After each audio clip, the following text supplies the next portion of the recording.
Hello everybody and welcome back to the channel. Hope you're having a wonderful day. And today we have a special review of the X-Men X-Mansion, which is the latest Marvel modular and my most anticipated set of the year. So the wide release for this set was November 4th, and this set contains 3,093 pieces and retail for £289.99 or $329.99 and euros. And it's based on the X-Mansion from X-Men 97. I've been waiting years and years to get some proper X-Men sets, and I'm so happy to finally get an X-Mansion with all these different X-Men characters. So for builds, of course, we get the X-Mansion. We get a Sentinel build as well as a bike for Wolverine, and we get 10 minifigures. Starting off, we get the leader of the X-Men, Cyclops, and he has the same head and torso that he had in the X-Jet. And I really like the face print, and the torso print looks really good. And this one has additional leg printing, which I think really adds to the minifigure. But weirdly, his hip piece is printed yellow rather than just using a yellow piece. But overall, I think this is a really great minifigure. I think the leg printing definitely enhances it quite a lot. But it would have been nice to see a yellow hip mold and some dual molded boots. Our next minifigure is Wolverine, who's the exact same that was in the X-Jet. Now, I don't think this is a bad minifigure. The torso print is really nice and the helmet mold always looks good. And the reason why I think he's so disappointing is because we got the collectible minifigure series version, which was so perfect that you can't really improve upon that. And this is just a massive downgrade. It lacks the dual molded arms and the dual molded legs. So not a bad minifigure, it's just a big downgrade. And he comes with two faces, one with the white eyes and one for a normal Logan face. We also get Rogue, who's the same as in the X-Jet. The head and torso print look really good. So as the leg printing is decent, but no side leg printing or dual molding there. And I like the hairpiece, which has the white strand on it, but I feel like a different hairpiece would have worked better. So not a bad minifigure, she has lots of nice printing, but definitely a little bit underwhelming. We also get Storm, who is a new variation. Instead of the mohawk, she comes with longer hair, which I do prefer. She has a really nice torso print, but the standout for this minifigure is definitely the cape piece. It looks amazing. The yellow highlight really enhances the cape. So she's a really great minifigure. I like her a lot more than I thought I would. And then in terms of new characters, we get Gambit, who's a massive fan favorite and a fan favorite of mine. He has an amazing face print, great torso printing, as well as nice leg printing. And once again, it would have been nice to see some dual molded boots, but I don't think it takes away too much from the minifigure because I think he just looks really great. And here's a look at his second head. And for accessories, he comes with his staff, as well as some playing cards with an energy effect. Now, unfortunately, they are stickers and not printed pieces. We also get Bishop, who initially I wasn't actually too excited about this minifigure, but I think he might end up being one of my favorites from this set. The head print, both sides, looks amazing. He has great torso printing as well as leg printing. So definitely one of the best minifigures in this set. He also comes with a brick-built gun, which is a nice build. So overall, a really fantastic minifigure. And in this set, we also get Iceman, and I think he looks really great. Initially, I was a little bit apprehensive about him being fully white, because I was thinking that he would look better blue or with some translucent pieces.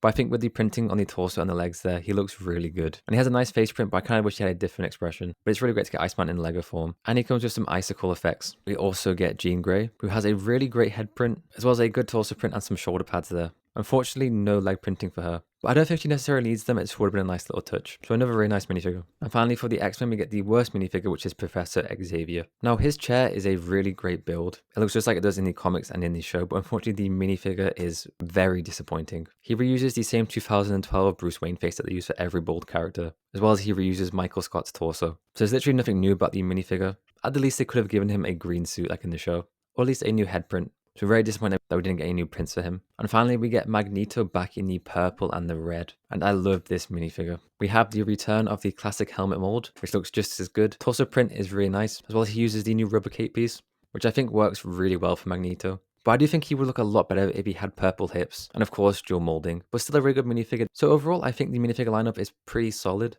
The new characters like Gambit and Bishop and Iceman I think look really good. As well, Cyclops is a big improvement. The biggest disappointment I think for me is definitely Charles Xavier, as well as a lack of printing and dual molding for some characters. I think for the price it also would have been nice to have a few additional characters like Nightcrawler or Jubilee. But a decent lineup and lots of great minifigures. So let's take a look at the set itself, starting with the accessories. And let's go with the least interesting, which is Wolverine's bike. It is just a standard Lego blue bike. And it's a decent addition because it doesn't take up too many pieces. And of course you can put Wolverine riding it.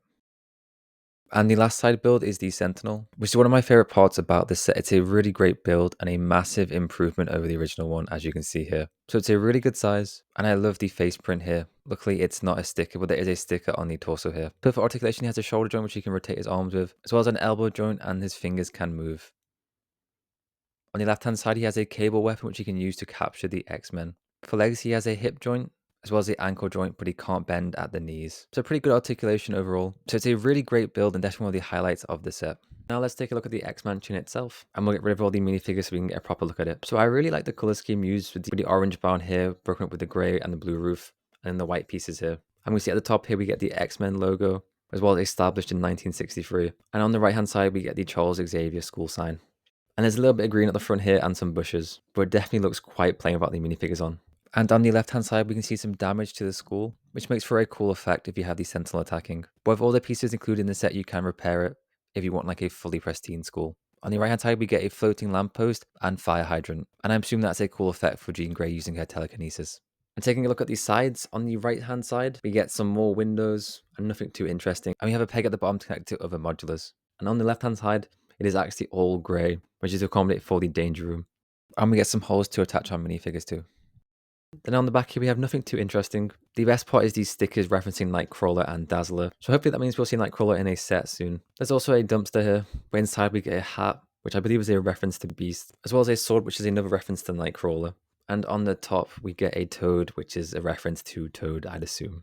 We also get the Days of Future Past comic there, which is a really great sticker. And we can see Cable and Old Man Wolverine on it, which is pretty cool. We get a basketball hoop and a basketball. And then we get some pegs for us to attach our minifigures to. So the back isn't anything too interesting, just a couple of nice little references there. So I think the X Mansion looks really good from the outside, but the biggest issue is definitely the front and the lack of space used for the actual mansion build itself.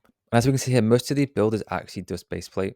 So there's a massive front garden area, which takes up a lot of the studs of the set. So they should have extended the set by a few more studs, because there's no need to have a garden this big. And I think it also would have improved the interiors quite a lot if they had more space.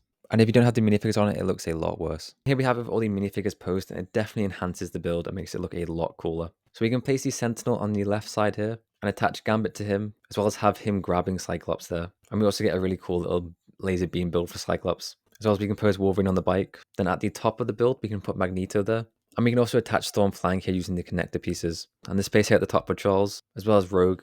On the right side, we get another connector piece for Bishop, as well as small transparent pieces to put Jean and Iceman on. And there's other pegs around the build, so lots of different posability with your minifigures there. The build is definitely improved from when you have the minifigures in action. And finally, at the top here, we have a play feature where if we pull the lever on the back, the roof here actually explodes. And that is pretty much it for the X Mansion on the outside.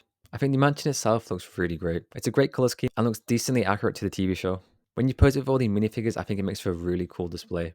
So now let's take a look inside the X Mansion. To get inside, we can pull apart the roof. Now it splits into 3 different sections, like we can see here. And we can also remove the top floor to get a look at the bottom floor. But to keep things simple, we're going to look at the second floor first, starting with the center building, which is the Cerebro/lab room. So as we can see in the center at the back wall, we get an elevator build, which is in all Marvel modulars. And to the right, we get a bed with what looks to be like an MRI scan, and a small lab station build with a computer and a microscope, and some spilt coffee on the floor. And in the bottom left, we can see Cerebro there. And if we go outside, we can have a look at the sticker, which shows all the mutants Charles is looking for. So that's a really great sticker, but it's quite hard to see. So we can put Charles inside and then attach Cerebro to his head, and it's literally just a whip and a lampshade. It's probably my least favorite build of this set. It feels so lazy. If they weren't going to give Charles a new prince, they should have done a new mold for Cerebro, where you can attach multiple cables to make it look a little bit more epic. So that is a big disappointment, as one of the most iconic parts of the mansion. But at least the sticker is nice. Moving on to the right hand side, we get the bedrooms.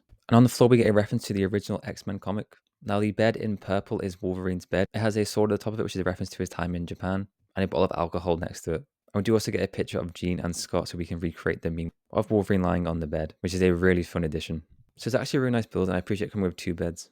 On the left-hand side, we get the Danger Room and the Danger Room control room, which has some nice stickers and a chessboard on the floor. But I'm going to save the Danger Room for later.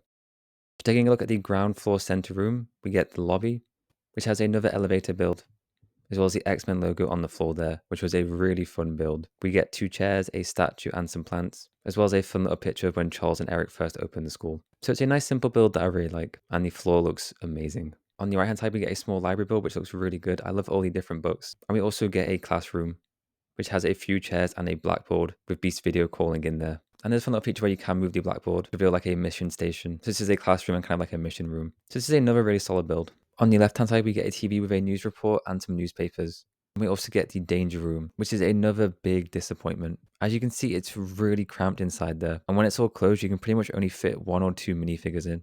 So it takes up 2 floors. So I appreciate that they tried to make it better, but it just doesn't work for me. On the walls, we get different builds. We get lasers, rockets, missiles, and some saws. And you can pull them off to change the arrangement of them. And there's also a play feature where you can open the Danger Room door by pulling the little electrical box at the back here. But here we have 2 minifigures in there, and they're incredibly cramped. You actually can't put the weapons back in there and fit both minifigures in. So it's a massive disappointment, because the Danger Room and both Cerebro are 2 of the most iconic things about the mansion, and they're the 2 biggest disappointments. And that is it for the interior. It is a mixed bag. I really love the lobby and the classroom, as well as the bedrooms, but Cerebro and the Danger Room are a big disappointment. And that's mainly as there just isn't enough space inside to do them justice. So overall, I do still really like this set, but it definitely has more issues than other Marvel modulars. I pretty much like all the minifigures other than Xavier, but I do wish there was a little bit more printing or some dual molding for the characters. Or maybe a few more additions like Nightcrawler and Jubilee. The build itself I think looks really good. The only issue is the size.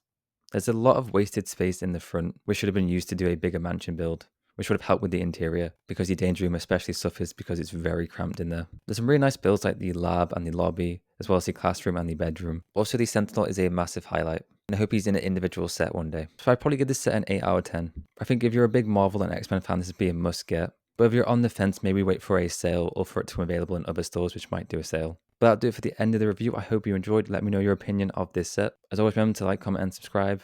Hope you all have a good day. I'll catch you next time. Bye bye.